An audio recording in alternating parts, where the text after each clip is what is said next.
Olá pessoal, boa tarde a todos, sejam todos bem-vindos ao canal. Gostaria de convidar a todos a se inscreverem, todos a participarem desse singelo canal no YouTube, onde podemos discutir sobre o Evangelho de Jesus, sobre as mensagens que os Espíritos imortais nos enviam a todo momento para a nossa evolução, para o nosso aprimoramento. E a mensagem que a espiritualidade nos propõe essa tarde é uma mensagem bem singela, uma mensagem muito conhecida por todos. Está lá no Novo Testamento, no Evangelho de Lucas, lá no capítulo 7, o centurião de Cafarnaum. Eu gostaria de ler essa pequena parte para vocês. Ao concluir todas essas palavras perante o povo, Jesus entrou em Cafarnaum. O servo de certo centurião, a quem este muito estimava, estava doente, à beira da morte. Quando o centurião ouviu falar a respeito de Jesus, enviou-lhe uns líderes religiosos dos judeus, pedindo-lhe que viesse curar seu servo. Chegando eles a Jesus, rogaram-lhe muito, dizendo: É justo que ele faça isso, porque ama a nossa nação, e ele mesmo construiu nossa sinagoga. Então Jesus, com eles, ao chegar perto da casa, enviou-lhe o centurião uns amigos para lhe dizer: Senhor, não te incomodes, pois não sou digno de que entres em minha casa. Por isso não me achei digno de ir ter contigo. Dize, porém, uma palavra, e meu servo será curado. Pois bem, sou homem de autoridade e também tenho soldados sob meu comando, e digo a este: vai, e ele vai. E ao outro: vem, e ele vem. Ao meu servo digo: faze isto, e ele o faz.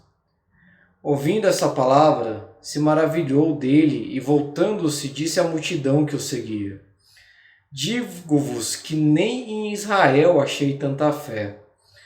Quando voltaram para casa, os que foram enviados acharam curado o servo. Essa é uma passagem muito bonita. É uma passagem que mostra um milagre de Jesus, a cura do servo do centurião. Para fazermos uma análise o mais correta, o mais fiel possível, nunca devemos esquecer o contexto histórico, o contexto de Roma e Israel, Galiléia, Jerusalém, há 2000 anos atrás. Israel, Jerusalém, era uma colônia romana. E essa colônia romana, assim como todas as colônias que conhecemos, ela era explorada. Ela era explorada das mais diversas formas por Roma. Então existia um contexto de muito conflito entre o povo de Israel e os romanos. Um outro lado dessa questão é o próprio centurião. O centurião era um cargo das legiões romanas. A legião romana era o exército romano, basicamente. Para termos uma ideia, na hierarquia da legião romana, o centurião ele era o sexto. Então ele tinha uma patente alta. Ou seja, realmente era um homem que era obedecido, era um homem capaz de emitir ordens e essas ordens serem prontamente cumpridas. Então era mais ou menos esse o contexto histórico. E quando Jesus chega em Cafarnaum, ele encontra essas pessoas que foram pedir por esse centurião. E como podemos imaginar, era muito normal que os judeus, o povo de Israel, tivesse certo receio, até mesmo certo ódio de um oficial romano. Afinal, a função do oficial romano era manter a ordem. em muitos casos reprimindo de forma até violenta o povo de Israel. E eles dizem que é um bom homem, que é um homem que inclusive ajudou a construir a sinagoga do local. E quando Jesus vai até lá, o centurião pede que Jesus não entre em sua casa, porque ele não era digno que o Senhor ali entrasse. Jesus fica maravilhado com aquilo. E aí nós temos talvez o ponto-chave dessa história, dessa passagem. Jesus se volta para os que o seguiam e diz: não encontrei tamanha fé nem mesmo entre o povo de Israel. Isso tem um contexto, isso tem uma conotação muito grande. Por quê? Roma era pagã. Os romanos acreditavam em diversos deuses. E Jesus diz que em um oficial, alguém que reprimia o povo a serviço do inimigo de Israel, porque Roma era visto como um grande inimigo, Jesus achou tamanha fé que não encontrou no próprio povo judeu, no povo de Israel. Então percebam a força, percebam a profundidade dessas palavras. Percebam como Jesus aproveita esse momento para dar um ensinamento profundo, um ensinamento muito, mas muito importante. Quando Jesus diz que ele encontra no centurião uma fé que não achou no próprio povo de Israel, e devemos lembrar também o contexto histórico de que o povo de Israel, o povo hebreu, eles entendiam que o verdadeiro Deus era o Deus deles. É como se talvez isso tenha soado como uma ofensa àquelas pessoas.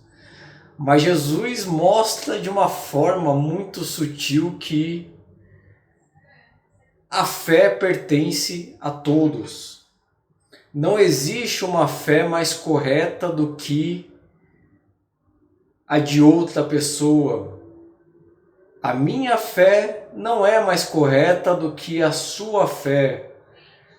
A fé do espírita não é mais correta que a fé do budista, que por sua vez não é mais correta que a fé do evangélico, que não é mais correto do que a fé do hindu.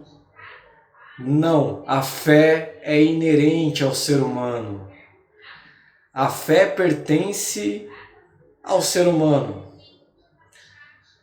No livro dos Espíritos, os espíritos imortais nos contam, nos ensinam que Deus colocou a consciência dentro de nós como nossa melhor amiga para nosso discernimento.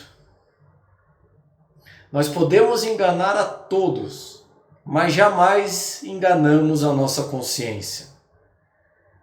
A nossa consciência é o crivo da verdade. Ela é o fiel da balança. Podemos enganar o mundo inteiro, mas jamais nossa consciência. Da mesma forma que temos a nossa consciência, a fé é inerente ao espírito. Todos acreditamos em alguma coisa. E não apenas numa superioridade divina na criação, não. Todos nós temos verdades que acreditamos. Todos nós temos fé nas nossas crenças, sejam religiosas, sejam políticas, sejam sociais, qualquer crença. Então percebam que a fé não interessa de onde ela vem, ela está dentro de nós, a fé. Mas especificamente na passagem evangélica que Lucas nos conta, Jesus mostra uma pessoa fora do contexto judeu-hebraico, mas que tinha uma fé enorme. E por causa dessa fé, o seu servo foi curado. Essa é a fé que move montanhas. É dessa fé que Jesus veio nos ensinar. Quando temos fé, quando fazemos uma oração sincera, quando acreditamos naquilo, obviamente desde que seja justo esse pedido, movemos energias, movemos pensamentos, a espiritualidade se programa para nos ajudar, porque nosso pedido é justo, porque temos o merecimento. Porque apesar de esquecermos, somos filhos de Deus. Somos herdeiros do universo. Já pararam para pensar nisso? Somos herdeiros da criação. Deus cria não a seu bel prazer. Porque a criação, além de ser um atributo da divindade, Deus cria para a sua criatura. Somos herdeiros desse mundo, desse universo. Mas assim como nós temos exemplos na Terra de herdeiros que receberam grandes heranças e acabaram com elas, nós só vamos receber essa herança quando estivermos prontos, quando formos capazes de cuidar, assim como Jesus cuida de nós, cuida de nosso planeta. Meus queridos, a gente tenta, a gente faz de tudo para não ser feliz muitas vezes. Às vezes parece que a gente não quer ser feliz, né? Mas não adianta. Como eu já disse num vídeo, estamos condenados à felicidade. Deus nos criou para sermos felizes. Ninguém nasceu para sofrer. Mas precisamos ter fé nessa felicidade. Precisamos acreditar que podemos ser felizes. Deus é o Pai maravilhoso. Então sim, a gente quebra muita cara, vamos continuar quebrando. A gente erra muito e vamos continuar errando. Mas lá no final é a felicidade que nos espera. Não tenham a menor dúvida disso.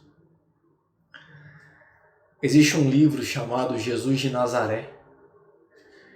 E esse livro, o autor espiritual é o irmão José. O irmão José é um espírito que tem uma ligação muito grande com Maria, mãe de Jesus. E ele teve um certo contato, não muito grande, com o próprio Jesus quando esteve aqui. E nesse livro, o irmão José pega algumas passagens bíblicas e ele conta, e algumas ele continua. Algumas passagens nós não sabemos como termina, como essa. E essa é uma das passagens que o irmão José continua, ele conta o que aconteceu depois. Após a cura de seu servo, o centurião romano se converteu ao cristianismo primitivo, o primeiro cristianismo, e pregou e propagou a mensagem de Jesus durante todo o resto de sua vida. Ao desencarnar, o próprio Jesus veio ter com o centurião. E o centurião, percebendo aquele espírito, aquele ser de luz como Jesus, tem a mesma atitude da história evangélica. Quando ele vê Jesus, ele diz de cabeça baixa que Senhor, não sou digno que entres em minha casa. E Jesus, o abraçando, lhe diz: mas você se tornou digno de entrar na minha. Sejamos dignos, meus queridos, de entrar na casa de Deus, que é a nossa casa. Uma boa tarde e até a próxima.